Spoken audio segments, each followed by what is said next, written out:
Hey guys, in this video I'm going to show you how to see pictures inside the Temu app on your mobile device. If you find this video useful, please leave a like and subscribe to our channel. In saying that, let's just jump straight into it.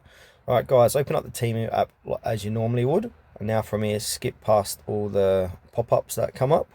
And now to see a photo of products inside Temu, all what you need to do is simply just click on the item. So for this demonstration, we'll need just trendy high top basketball shoes.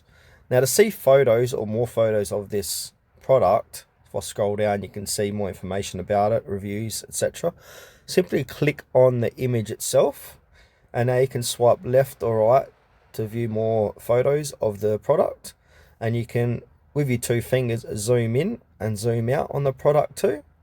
And also if you'd like to save a photo, you can simply click on the top right hand corner where it says download, and so you can share the photo to someone, or you can save it by simply holding down. Oh sorry, that doesn't work on this. So you can save the photo by taking a screenshot of it like so. So depending what phone you got, take a screenshot.